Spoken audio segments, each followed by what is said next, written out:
Como falei, essa aula vai ser a última matéria para nossa prova na semana que vem. Então, é bem interessante estar bem ligado em relação à nossa aula, porque vai cair na prova questões sobre ela. Tá bom? O tema do nosso assunto é Brasil, recursos hídricos, usos e alguns problemas. Essa aula você vai encontrar lá no percurso 24, da página 178 até 185. Como eu falei, caso você tenha alguma dificuldade, você não conseguir entender alguma coisa, tanto nessa videoaula quanto na apresentação do PowerPoint, você for ler o livro, não entendeu nada, faz o seguinte, me manda um e-mail, que qualquer coisa a gente marca uma aula meio que particular. A gente marca um horário à tarde, de tarde para a noite, para a gente estar tentando tirar todas as dúvidas para na segunda-feira, nossa prova, não haja nenhuma dúvida. Tá bom, gente? Bom, vamos lá. Primeiro, vamos falar sobre o Brasil ser um grande país em relação a recursos hídricos. Graças a Deus, o Brasil não tem esse problema. É claro, salvo a área do Nordeste, que é uma área semiárida, que praticamente não demora muito para chover lá. Não chega a ser um deserto, mas é um semiárido. A página é a página 178 até 185, tá bom? Obrigado, Nada. Bom, então o que eu falei com vocês? O Brasil, em relação aos recursos hídricos, o Brasil é muito bem desenvolvido, graças a Deus.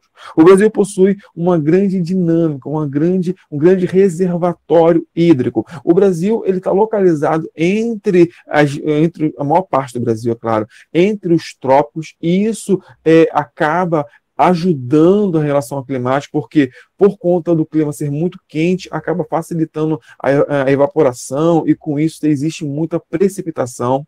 No Brasil existem rios muito importantes, posso estar aqui o rio mais importante, que é o Rio Amazonas, o rio com maior expressão do mundo em relação à vazão hídrica. Então eu tenho que, e não só o Amazonas, tem outros rios muito importantes, como São Francisco, Parnaíba, eu tenho outros rios extremamente importantes. O Brasil, em relação a recursos hídricos, o Brasil ele é bem abastecido. Todas as regiões, tirando a região Nordeste, principalmente lá no semiárido nordestino, onde existe escassez de água. Mas fora essa parte, o Brasil possui uma boa distribuição de água. No entanto, nós vamos ver mais para frente que essa boa distribuição, essa boa disponibilidade de água não garante uma boa distribuição. O Brasil possui uma boa disponibilidade de água. No entanto, não garante uma boa distribuição de água. O maior exemplo é o Nordeste, no qual tem o semiárido, só para frisar mais uma vez. Tá bom, gente? Bom, vamos falar primeiro dos aquíferos. O que são aquíferos, gente? Vamos lá, quero vocês participando. O que são aquíferos? Quem sabe?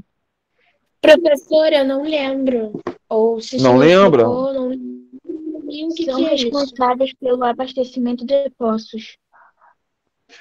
Quase isso. Tem a ver com poços artesianos, poços que nós retiramos nossas águas. Tem quase a ver com isso. Mas o que é um aquífero? Hein?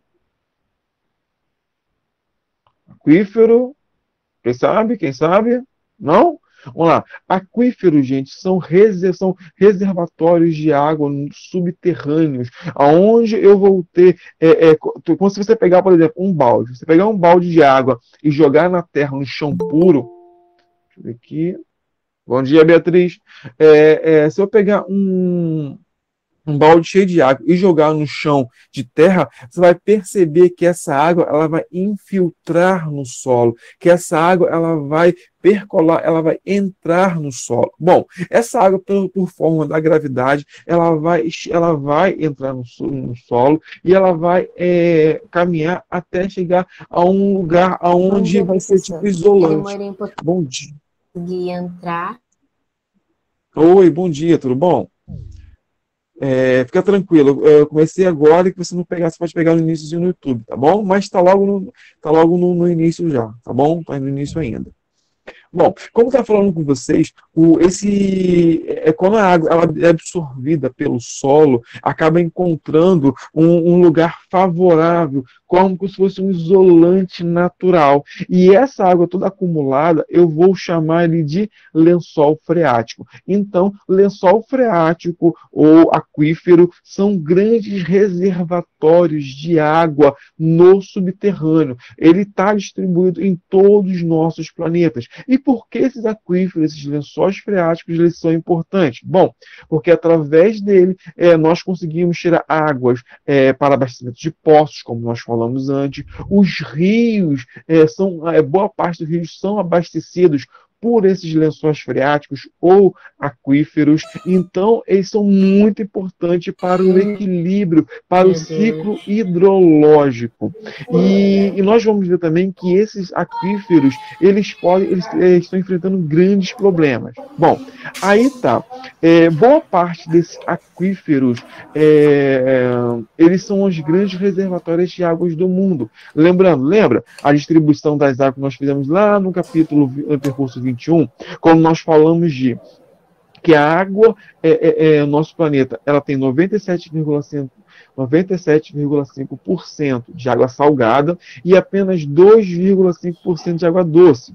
Sendo que esses 2,5% de água doce, ele não está totalmente disponível para consumo. Por quê? Boa parte dele está nas geleiras, uma outra parte está nos lençóis freáticos e outra parte está nos lagos, nos rios e na atmosfera. Nós utilizamos mais propriamente as águas dos rios e dos lagos.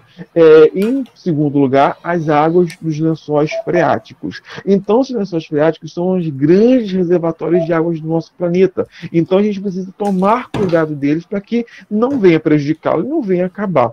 Só que muita coisa que nós fazemos no nosso dia a dia aqui na superfície acaba afetando esses lençóis freáticos. Mas como que afeta? Por exemplo, se eu pego na minha casa e começo a asfaltar, ou calçar, boto cimento, ou seja, para o mato não crescer, para não ter que ficar limpando, para ser mais fácil de varrer. Quem aqui tem a casa toda calçada, toda cheia de cimento? Não tem mais nenhuma parte, nenhuma porção de terra. Alguém tem aqui? Quem, gente? Eu. Acho que a maior parte das pessoas, né, possui a casa sendo calçada, certo? Tendo tudo cimentado. A maior parte dos alunos, a maior parte das pessoas. É bom que facilita a nossa vida, é mais fácil de varrer, não nasce grama, não nasce mato, então fica mais fácil de você fazer a limpeza e tudo mais. Bom, só que você já experimentou jogar água nesse cimento? A água ela consegue penetrar, ela consegue entrar no solo? Não consegue, né? Então, um grande problema que está ocorrendo nas grandes cidades é a impermeabilização. Deixa eu ver se tem alguma fotinha aqui. Não tá. Professor, a parte boa de você ter o chão cimentado é que eu acho que fica melhor para andar, mas o ruim é que, tipo, a água não vai penetrar no solo. Caso, né? Ela não vai, o solo não vai conseguir absorver esta água. Então, eu tenho que o problema da impermeabilização. Eu tenho o problema da impermeabilização do solo. Se a água não entra, ela não abastece o lençol freático. Esse é um grande problema. Imagina só você, eu tenho uma grande conta no banco. Eu até dei esse exemplo aqui, acho que na última aula, não foi? Eu tenho uma grande conta no banco de 100 milhões de dólares. Só que, todo mês eu ganho $1.000, todo mês, e acabo colocando nessa conta. Só que a minha conta, da minha casa, as contas que eu pago, as compras que eu tenho que fazer todo mês para me sobreviver, para me viver, para ser feliz, eu gasto mais ou menos cerca de 3 a 4 mil dólares. A primeira vez você fala o quê? Não tem problema, é só eu tirar. Eu estou botando 1.000, mas eu tenho 100 milhões de dólares lá na conta do banco. Eu nunca vou ficar sem dinheiro. Só que toda vez você bota 1.000 e tira 4.000. Bota 1.000 e tira 4.000. Bom, vai chegar um momento que, mesmo que tenha muito dinheiro lá, 100 milhões de dólares, vai chegar um momento no qual você vai ficar sem dinheiro. A mesma coisa são os reservatórios de água no subsolo do nosso planeta. Existe muita água lá nos reservatórios. No entanto, se eu for tirando e impossibilitar a recarga por conta da impermeabilização, não deixar a água penetrar, uma hora vai acabar essa água. E o que está acontecendo nas grandes cidades é isso. Ou seja, eu estou impossibilitando. Quando eu boto o asfalto, quando eu calço algum lugar, eu acabo impossibilitando a água penetrar no solo, ser absorvida pelo solo. E isso vai acabar o quê? Diminuindo a quantidade de água naquele aquífero. E isso pode trazer dois problemas. Primeiro, falta de abastecimento de rios e lagos. Ou seja, você já ouviu falar, você estava passando na rua com seu pai, seu avô, com seu tio, sua tia, não sei, e eles falam, e aqui, ó, esse rio? Quando eu era pequeno, eu tomava banho nesse rio. Quando eu tomava banho, esse rio aqui era limpinho, eu pescava nesse rio. Aí quando você vê só uma valetinha, um valão podre, todo sujo, você fala, é impossível, como alguém vai tomar banho num córregozinho desse, num negócio pequenininho? Por quê? Ele está pequeno agora porque os lençóis já não estão dando conta de abastecer com a mesma intensidade que abastecia lá no passado. Então, no passado, não tinha tanta calçada, não tinha tanto asfalto, então era mais fácil da água penetrar e abastecer os lençóis freáticos. Agora, por conta de calçar as ruas, de asfaltar, acaba impermeabilizando o solo. Tranquilo? E um outro problema que pode gerar isso, a falta de água nos aquíferos, é o rebaixamento do solo. O solo ele pode afundar. Existem algumas casas, por conta que está acabando essa água, o solo está afundando, ele está criando como se fosse um buraco dentro dele, no qual ele vai afundando. A cidade do México, para você ter uma ideia, ela está afundando cerca de 2 a 3 centímetros por ano. E isso está trazendo diversas complicações para a cidade do México lá. Por quê? Por conta disso que está ocorrendo, por conta desse problema. Bom, e um outro problema que pode gerar... Pode falar. Você pode repetir os problemas? O solo afunda. Tá bom. O primeiro é rebaixamento do solo, é quando o solo afunda, e o outro é que eu não vou dar posso falar assim, não vai abastecer os rios e os lagos com tanta intensidade como abastecia lá no passado. Então eu acabo prejudicando o ciclo hidrológico, tá bom? Bom, e um outro problema também que eu posso causar no lençol freático ou nos aquíferos é a contaminação. Por exemplo, se eu tenho uma grande área plantada, só que essa área plantada, eu tenho, tá dando um tipo de gafanhoto, ou está dando algum fungo, alguma bactéria que está matando a planta. O que tem que fazer? Eu tenho que jogar remédio, certo? Veneno. É o agrotóxico, é o defensivo químico, que nós tantos ouvimos falar. Bom, joguei, beleza, matou o fungo, matou a bactéria, matou o gafanhoto, está tudo tranquilo, tudo bonito, está crescendo. Aí vem a chuva. Quando a chuva ela bate na vegetação e no solo contaminado com agrotóxico, acaba carregando esse veneno lá para o lençol freático e contaminando o lençol freático. Esse é um grande problema também que está ocorrendo nos grandes aquíferos, não só do Brasil, mas do mundo todo. Entendeu? Então, e quando eu falo de aquíferos, eu tenho que dizer o quê? Que o Brasil ele está muito bem em relação a isso. O Brasil possui um dos maiores aquíferos do mundo em relação à quantidade de água, que é o aquífero Guarani, que está enfrentando esse problema de contaminação por conta do uso do agrotóxico, principalmente nessa parte aqui, ó, aqui nessa área do Mato Grosso, Goiás, Mato Grosso do Sul, São Paulo, Pará, eles têm muito uso, muito plantio de soja, e por conta disso, o uso muito de veneno. Então, existe um grande problema de contaminação desse lençol freático aqui, que é um dos maiores do mundo. Se eu não me engano, é o maior do mundo. Eu tenho um outro também que foi recém-descoberto lá na Amazônia, que também possui uma grande reserva hídrica também. Então eu tenho esses dois aquíferos aqui, um dos maiores do mundo no território brasileiro. No território brasileiro existem outros, mas esses aqui são especiais porque são os maiores do mundo. Tá bom? Bom, gente? Sim, professor. Bom, vamos lá. Mas tem um outro problema também, o uso de água no Brasil. O Brasil ele tem muita água, o Brasil ele possui uma quantidade enorme de disponibilidade hídrica, mas existe um problema, o problema do desperdício.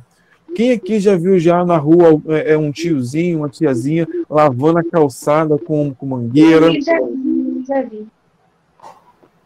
Lavando o carro com a mangueira, em vez de pegar um balde que consome muito menos água e lavando o carro com a mangueira, ou simplesmente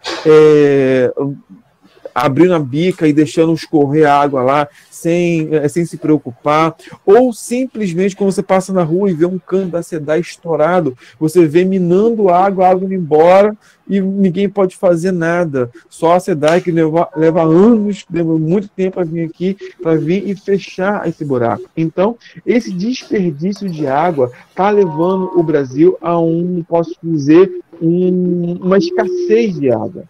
Lembrando que eu falei para você, o Brasil possui uma ótima disponibilidade de água. No entanto, existem alguns problemas pontuais que está levando à escassez hídrica em alguns lugares, principalmente nas grandes cidades. Tudo tranquilo, gente? Sim, professor.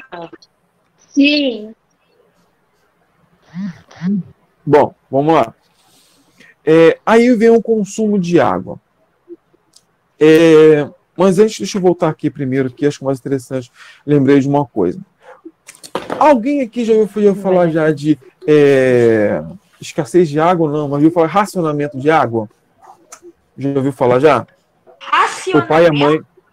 Racionamento de água. O pai e a mãe falou assim, vamos consumir pouca água, porque hoje e amanhã vai ficar sem cair água por causa do racionamento de água. Já ouviram falar já? Não. Não? Ouviu falar não? Não. Bom, hoje esse racionamento de água, aqui em São Gonçalo, então, por exemplo, é menos incomum ainda. Por quê? Na minha época, da idade de vocês, aqui em São Gonçalo não tinha água distribuída em nenhum lugar. Para a gente ter água, a gente tinha que cavar poço ou comprar água. Só que teve uma reforma, aí graças a uma obra muito grande na SEDAI, no qual acabou distribuindo água para toda São Gonçalo. Isso foi muito bom. Só que, aí todo mundo feliz, com muita água, não faltava água, aí vem um ano de racionamento. Mas por que esse racionamento se o Brasil possui uma grande disponibilidade de água? Por que se raciona? Quando eu falo de racionalizar, eu estou falando de diminuir o consumo, ou seja, vai ter falta. Para não ter falta, eu vou racionar, eu vou diminuir a oferta para poder dar para todo mundo. Então, eu vou deixar um dia sem água para captar a água, ou para dividir melhor a água. Então, por que acontece isso? Como eu falei com vocês, o Brasil possui uma grande disponibilidade de água, só que problemas como desperdício, problemas como essa impermeabilização do solo, problemas como esgoto, lixo, acaba prejudicando o abastecimento de água no Brasil, principalmente nas grandes cidades.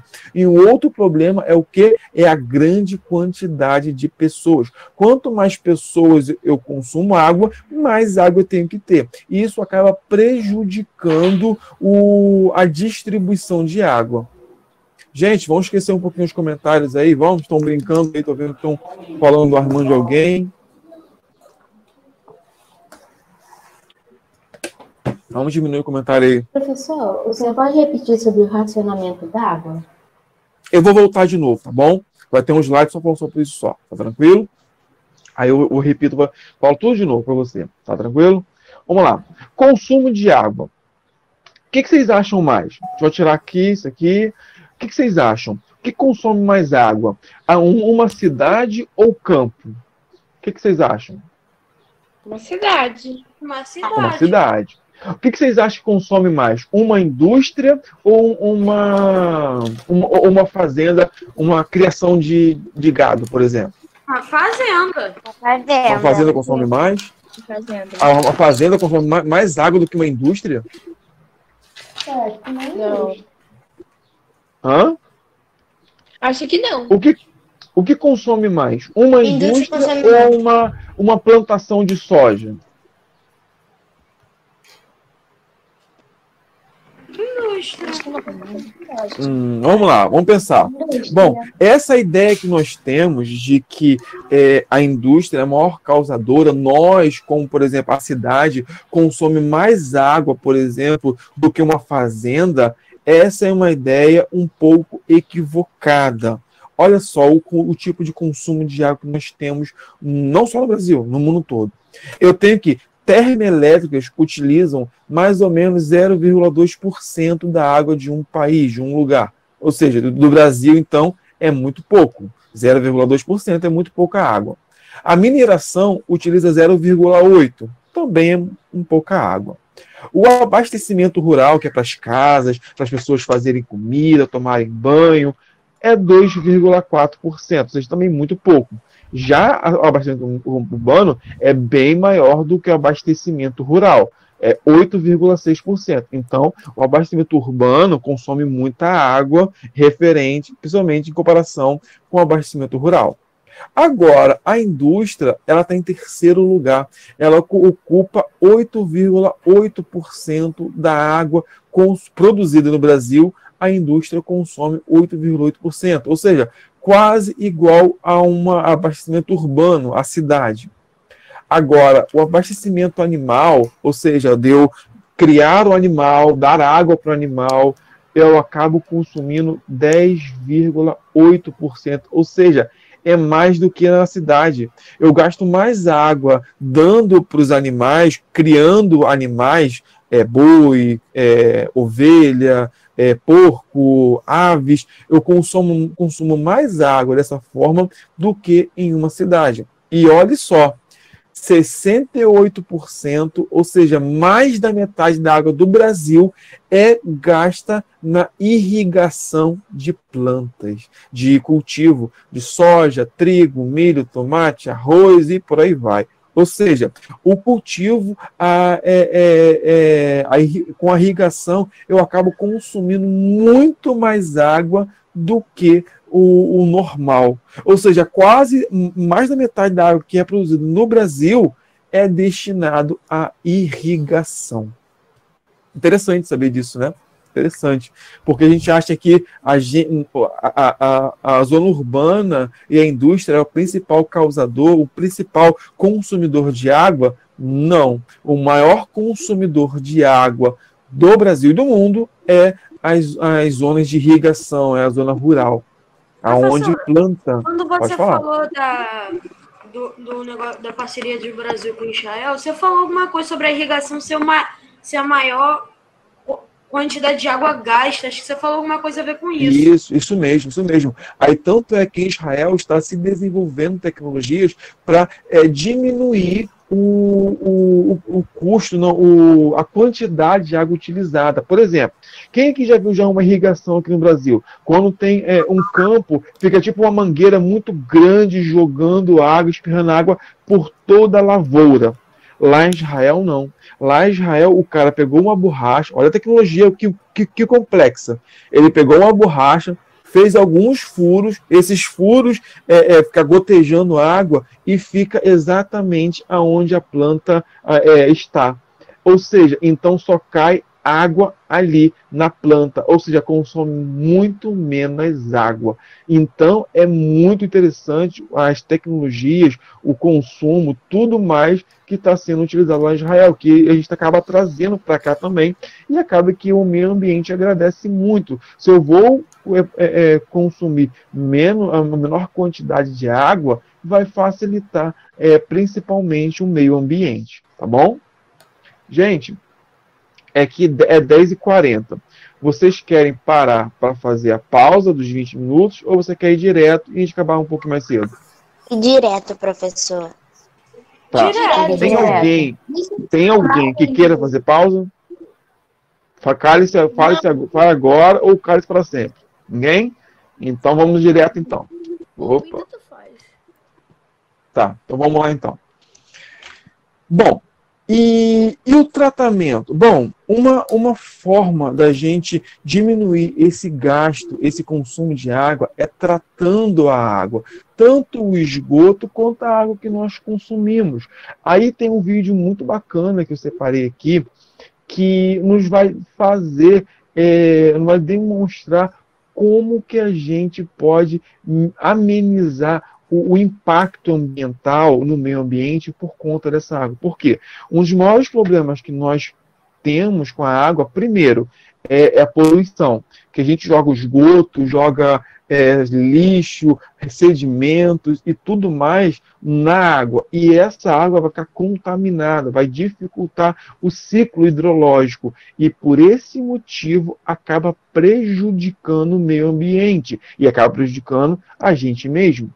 Um outro problema também é até para a gente beber água. Como é que a gente vai beber água se a água toda poluída, toda suja? Então, a gente precisa estar ligado nesse processo de tratamento e distribuição de água, no qual a água ela é captada, aqui no Brasil, geralmente, rios, lagos, e essa água ela é transmitida para um lugar, para uma central, no qual vai ser limpa, tratada, e a gente vai acabar consumindo essa água. Por exemplo, a água aqui de São Gonçalo, ela vem lá de Cachoeira de Macacu. Alguém conhece Cachoeira de Macacu? Já foi lá já? Já ouvi falar, mas nunca fui.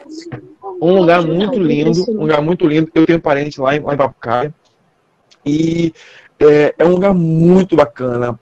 Tem uns lugares, tem uns rios lá que são muito legais. Então a nossa água de São Gonçalo, ela vem de Cachoeira de Macacu.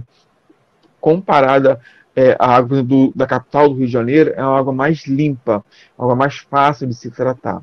Então, acaba que facilitando a gente, acaba facilitando.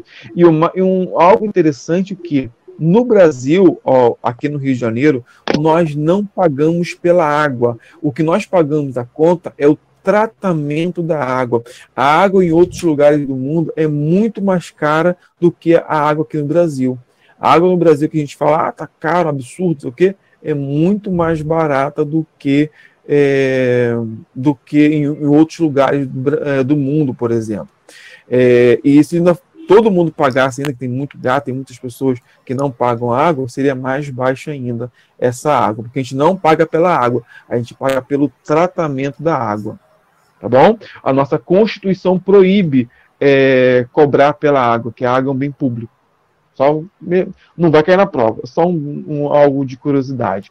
Aí eu tenho 2 vídeos aqui que vai falar um pouquinho sobre esse tratamento de água. Tem um tratamento de água e um tratamento de esgoto. Como eles são um pouquinho grandes, primeiro eu vou colocar o tratamento de água.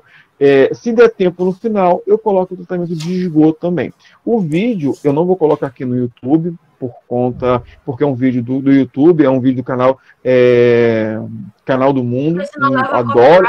Eu adoro esse canal, Manual do Mundo. Se você não segue lá, eles faz muita experiência bacana, tem muitos vídeos interessantes. E um desses vídeos eles mostram.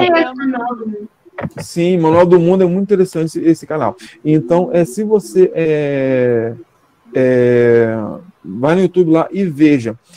Aqui vou botar para vocês, mas não vou colocar no vídeo do YouTube. Então, caso você queira ver esse vídeo novamente, é só você entrar lá no canal do Manual do Mundo e procurar o vídeo dele sobre tratamento de água e tratamento de esgoto, tá bom? Que é muito interessante. Aqui, vamos ver.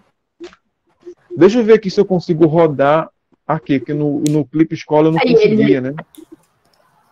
Por exemplo, bom, isso, aí não, eu tenho umas coisas importantes para falar ainda aqui. Pode falar? Professor.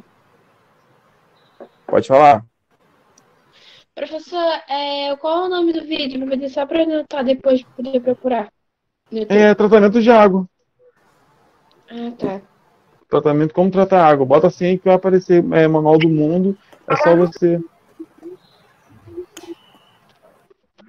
Tá bom? Bom, gente, vamos lá. Tá bom. Bom, Aí vem os problemas enfrentados por conta desse abastecimento hídrico no Brasil. Como falei com vocês, eu tenho um problema aqui, ó, da impermeabilização. Isso aqui é um asfalto, ó. A água ela não consegue penetrar no solo, porque o solo ele acaba sendo o quê? Impermeabilizado. E isso acaba prejudicando a infiltração da água no solo. Um outro problema também é a poluição dos rios. Olha só que rio poluído aqui, ó. Isso no passado, gente, era um rio navegável, provavelmente as pessoas tomavam banho aqui, pescavam, mas por conta da poluição do esgoto que é jogado diretamente nos rios, acaba prejudicando a distribuição de água. Ou seja, poderia ser um lugar que a gente podia estar tirando água daqui, mas não pode porque o rio está totalmente poluído e acaba que para você limpar a água fica muito, muito caro. Um outro também problema, pode ser sim, seria essas barragens. Já viu alguns rios que eles acabam colocando paredes de cimento de um lado e de outro, acaba que colocando, como posso falar, canalizando esses rios. Já viu já? Essa canalização dificulta em dois processos. Primeiro, não deixa a água do rio penetrar no solo e também não deixa o lençol freático abastecer o rio, porque acaba impermeabilizando, então o lençol freático não consegue abastecer o rio. E por esse motivo, acaba prejudicando os rios, ficam assim, ó, você quer mais esgoto do que rio mesmo, do que água mesmo. Então acaba prejudicando. Aí tem um problema. Quando vem a chuva e toda a água do asfalto da cidade acaba indo com muito mais rapidez para esse rio, porque esse rio ele não tem, porque a água não consegue penetrar no solo, acaba chegando nesse rio que está totalmente canalizado, acaba gerando a enchente. Esse é um dos grandes problemas da urbanização, eu posso dizer assim, em relação ao meio ambiente, principalmente ligado aos recursos hídricos. Seria o alagamento, seria escoamento superficial, entendeu? Hein, galera? Dúvidas? Não, professor, eu entendi. Tá. Então, aí tenho duas perguntas para vocês. Primeiro, quem responder vai ganhar meio ponto, não, meio ponto é muita coisa. Vai ganhar alguns décimozinhos aqui. Vamos lá. Quem responder certo, hein? Primeiro, como explicar a crise hídrica se o clima da região sudeste ele é úmido no verão e com precipitações bem abundantes? Aí me diz, como que eu explico essa crise hídrica se aqui no Brasil chove muito, se aqui no Brasil tem uma boa distribuição, uma boa disponibilidade de água? Quem sabe explicar isso? A poluição. A poluição nos rios faz isso. Projeto de água. Poluição, mas o quê? O consumo correto de As água. pessoas desperdício de água. Poluição, desperdício de água, mais o quê? Erosão. Erosão não. Erosão não entra aqui não. Realmente. Obras, professor. Olha, eu posso citar em relação à irrigação lá da zona rural também, acaba consumindo agricultura, acaba consumindo uma grande quantidade, a maior parte da água. Criação de gados, muito boa também. Então, eu tenho esses setores que acabam prejudicando o abastecimento de água aqui no Brasil. Mesmo o Brasil tendo uma grande disponibilidade de água, o Brasil, em algumas regiões do Brasil, principalmente na região sudeste, que é a região mais populosa do Brasil, acaba enfrentando algum nível de crise de água, algum nível de algum problema com alguma crise hídrica. Tá bom? Em alguns momentos você pode ver, você liga a televisão e fala, faltou chuva, então a represa tal está funcionando abaixo do esperado. Esqueci o nome, agora fugiu. A reserva não, a represa ela está abaixo do nível normal, ou seja, então acaba prejudicando o consumo de água, esses problemas de poluição, de impermeabilização do solo, poluição, irrigamento na área da agricultura, entendeu? Consumo, desperdício de água, tudo isso. Vamos à segunda pergunta agora. A escassez de água desponta como um dos principais problemas da humanidade, perfeito? Como você pode contribuir individualmente para a redução do consumo de água no seu dia a dia? Como, hein, galera? Alguém sabe?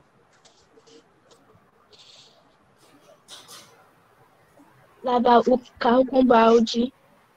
Opa, boa. Desperdiçar menos água. Desperdiçar menos água. Lavar a cabeça, fechar o chuveiro. Limpar a rua com balde de água. Perfeito, perfeito. Por exemplo, que deram no carro.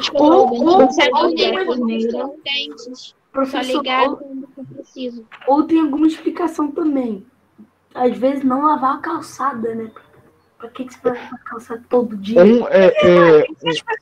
Um estudante ano passado, ele falou o seguinte comigo, falou, professor, se não é a zona urbana que acaba consumindo o maior número de água, o maior consumo de água é da zona rural do cultivo, da agricultura e da prática da pecuária. São os maiores consumidores de água do nosso Brasil. Ele falou assim, se o consumo aqui da cidade está em quarto lugar, então não faz diferença se eu gastar ou se eu não gastar. Eu falei, não, é verdade, está em quarto lugar, o maior consumo é na parte da irrigação e tudo mais, perfeito. Só que uma ação que eu e você acaba realizando, acaba sim refletindo. Pode sim fazer uma diferença lá no final. Não é porque nós estamos em quarto lugar no consumo de água, não significa que a gente consome pouco. Pelo contrário, a gente consome muita água no nosso dia a dia. E a gente pode ter medidas como, vocês falaram aí, não lavar a calçada com uma mangueira, lavar com varrer e depois jogar um balde de água, lavar o carro com um balde, fechar a torneira quando for chuva-dente, quando for tomar banho, fechar o chuveiro, e tudo mais. Ou seja, ajudar na preservação do recurso hídrico. Por quê? Mesmo exemplo daquele banco que eu falei com vocês. A gente tem milhões de dólares estocados na coisa da poupança. Mas se a gente for tirando, isso pode chegar uma hora e prejudicar e acabar todo o nosso depósito da nossa conta, tá bom? Bom, okay. Aí eu tenho algo muito importante que eu quero que vocês abram o livro de vocês lá na página 184 e 185. Tem como abrir aí? Hein, galera? Quem lembra de uma bacia hidrográfica? Vai cair na prova isso, hein? Galera, estão vivos? Estão aí? Estão vivos? Bacia hidrográfica é um conjunto de rios? Isso, eu posso simplificar dessa forma, que bacia hidrográfica é um conjunto de rios no qual eu vou ter um rio principal sendo alimentado por rios, por sub-rios, pelos seus afluentes ou subafluentes, ok? E abastecendo. Por exemplo, aqui eu tenho a maior bacia hidrográfica do mundo, que é a bacia do Amazonas. Ela não pega só o Brasil, ela pega outros países aqui em volta. Eu tenho um rio principal, que é o rio Amazonas. Esse rio Amazonas, olha só, outros rios, outros afluentes, subafluentes, acaba se conectando ao rio principal. E esse rio principal aqui, ele vai escoar para o mar, o oceano, o mar, entendeu? Então, uma bacia hidrográfica é toda uma região, são vários rios que convertem para a mesma direção. Aí eu tenho aquele conceito de divisor de água. Quem é o divisor de água? Quem lembra? Divisor de água é o culminar da montanha, do morro, da elevação, no qual vai dividir as águas. O próprio nome fala, divisor de água. Ele vai dividir águas para um lado e águas para o outro. Por exemplo, aqui, ó, provavelmente tem uma cadeia de serras, de montanha, uma cadeia de serras, de morros, de elevações, no qual vai dividir a água, no qual o quê? A água daqui, ó, não vai entrar em nenhum momento na água dessa água aqui, por exemplo, do Tocantins Araguaia. É uma água para cada questão. Eu acredito que no livro de vocês aí, cada bacia hidrográfica dessa aí vai ter uma explicação. Tarefinha para casa, quero que vocês leiam, marcam, para ajudar vocês na prova essa parte, ok? Na hora de estudar para a prova, dá uma boa frisada nessa página. Aí vamos ler aqui algumas. Aqui, por exemplo, não sei se vocês conseguem ler aí, você está pequeno, mas para mim está sendo o seguinte: bacia hidrográfica amazônica. Bom, a bacia, ela tem cerca de 45% do território brasileiro, ou seja, ela é quase metade dela é do território brasileiro todo, e ela se estende até os países vizinhos, como Bolívia, Equador, Peru, Colômbia e Venezuela. Os seus rios são fontes de alimentos, principalmente para a população ribeirinha, apresentando também grande potencial hidrológico, ou seja, hidrelétrico, perdão, potencial hidrelétrico, tendo várias usinas hidrelétricas ao longo do seu percurso. Outra bacia muito importante também é essa aqui, ó, é o Rio São Francisco. É um dos poucos rios que ligam o centro-oeste, aqui em Minas Gerais, e vai até o nordeste. Ele é muito interessante, porque já ouviram falar de um projeto do governo que chama Transposição do Rio São Francisco? Já ouviram falar já? Eu não. Hein, galera? Não? Esse é um projeto que começou lá no governo Lula, e passou pelo governo Lula, passou pelo governo Dilma, e pelo Temer, e agora o Bolsonaro.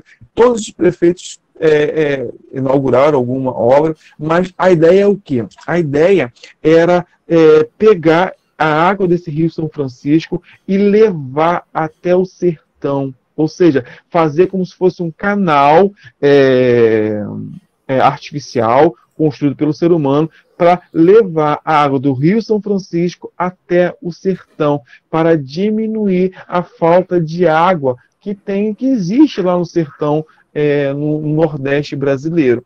Então, uma outra bacia muito importante para a gente estar ficando ligada é nessa bacia do São Francisco, tá bom? Professor, Leia aí depois ela aí, pode falar. o senhor falou de divisão, um outro nome que eu não entendi, que são as montanhas, os relevos. Divisor de águas, é isso aí? É como o próprio nome fala, ele divide a água, águas para um lado, águas para o outro, entendeu? É como se, imagina você um morro, ó, olha aqui no vídeo aqui, ó, eu tenho aqui um morro, a água que pega aqui em cima, ela vai para cá, ou ela vai para cá, entendeu? Ó, ela vai para cá, ou ela cai para cá. Ela não tem ela não tem como ficar parada aqui. Então, o altinho, o cume desse morro, essa serra, eu vou chamar ele de divisor de águas, tá bom? Porque ele vai dividir a água. E ele que vai ser o limite dessas bacias hidrográficas. O limite da bacia hidrográfica é o chamado divisor de águas, tá bom? Uma outra bacia para vocês ficarem ligados, vou dizer mais duas bacias para vocês ficarem ligados. Primeiro, é Atlântico Sudeste. Qual a importância dela? É a importância que a bacia é a nossa bacia. É a bacia onde está situado o Rio de Janeiro, principalmente São Gonçalo. Então, é interessante você frisar essa bacia, tá bom? Uma outra bacia também que eu quero que vocês frisem, que vocês estudem bem aqui, é a bacia do Paraná. A bacia do Paraná, ela é importante porque nela está situado o Aquífero Guarani, que é um dos maiores do mundo, e uma outra perspectiva também é nesse rio que vai dar origem à usina hidrelétrica de Itaipu. Lembra que nós estamos na semana passada sobre a usina hidrelétrica de Itaipu? Então, é nesse rio, é nessa bacia que está situada essa usina hidrelétrica. Então, ela é muito importante, tá bom? Quando vocês forem estudar, foquem nessas 4 bacias. Bacias do Paraná, bacia hidrográfica do Paraná, bacia hidrográfica do Amazonas, de São Francisco e do Atlântico Sudeste. Tá bom? Dúvidas? Dúvidas, gente? Não. Então, né? Ó, agora tá lá grande agora. Deixa eu ver. É aquele mapa que você mostrou. Esse aqui? É esse daí, tem as bolinhas vermelhas, isso. Então, esse aqui, ó, você vai encontrar esse mapa lá na página 184 e 185. Você vai achar esse mapa lá. Esse mapa aqui, ele representa as bacias hidrográficas do Brasil. Todas as bacias hidrográficas. Aí eu citei 4 para vocês estudarem para a prova. Que é a bacia hidrográfica do Amazonas, é essa verde aqui, ó, a maior bacia hidrográfica do mundo, a maior vazão hídrica do mundo.